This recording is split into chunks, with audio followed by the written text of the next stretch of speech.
উজানির কারি সাহেব কারি মঞ্জুর আহমদ 11 জন সন্তানের সর্বশেষ সন্তান। আমার হাত আর তার হাত এক জায়গায় নিয়ে এইভাবে উঠায়া উজানি বৈশা ঘরে বৈশা দোয়া করতেন, আল্লাহ আমার হাতের সাথে ওর হাতটাও তুমি কবুল করে নেও। আমি চাইও ভালো একজন আলেম হবে আর একটা বড় মাদ্রাসা করবে। আজকে ঢাকার শহরে রমজানের শেষের দিকে মাদ্রাসা ঢালাই দিলাম 7,500 স্কয়ার ফিট ছাদ। মাদ্রাসা চলতেছে, কিন্তু কারি সাহেব দেখে যেতে পারলেন না সেই দোয়ার মাদ্রাসা। জায়গা নাই, 2-3 বছর ধরে বাইতুল্লাহর গিলাফ ধরে ধরে কাল্লাম, আল্লাহ একটা জায়গার ব্যবস্থা করে দাও। 3টা বিল্ডিং ভাড়া চলতেছে। অল্প অল্প টাকা দিয়া 11 কাঠা জায়গা বানা করলাম। 2-3 বছর লাগায় টাকা শেষ করতে পারি। যাদের থেকে বায়না করলাম, বললাম ভাই যেই টাকা দেওয়া হয়েছে এই পরিমাণ জায়গা দিয়ে দেন, আমরা টিনের ঘর করে ওখানে যাই, ভাড়া টাকা দেওয়ার সুযোগ নেই। পরামর্শে যখন সিদ্ধান্ত হলো আমাদেরকে দলিল দিবে, আমরা বাউন্ডারি ওয়াল করতে শুরু করলাম।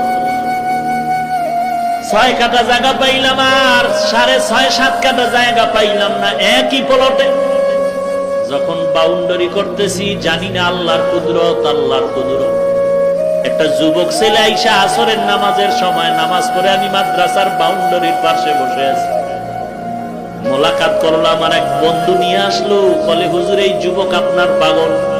বলে হুজুর আমি 16টা বছর ঢাকার বারান্দায় বারান্দায় কাজ করছি আর ঘুমাইছি, কত কষ্ট করেছি। আল্লাহ তাআলা এই দিনের পথে আনছে, আমি আপনাকে দেখার বড় পাগল। 2000 সাল থেকে আল্লাহ আমাকে হেদায়েতের পথে আনছে বয়ানের মাধ্যমে। আমি 40 লাখ টাকা দিয়ে একটা মসজিদ বানাইছি, আপনি জুমা পড়ায় একটু আমার উদ্বোধন করে দিবেন। কথায় কথায় বলে হুজুর এই বাউন্ডারি কিসের? আমি বললাম এটা একটা মাদ্রাসা হচ্ছে, এত কম জায়গা কেন? আমি বললাম পুরাটাই ছিল, টাকা নেই। আল্লাহর বান্দা বলে হুজুর জায়গা লাগে 3 কাঠা নিয়ে নেন, আমি টাকার ব্যবস্থা করে দিচ্ছি।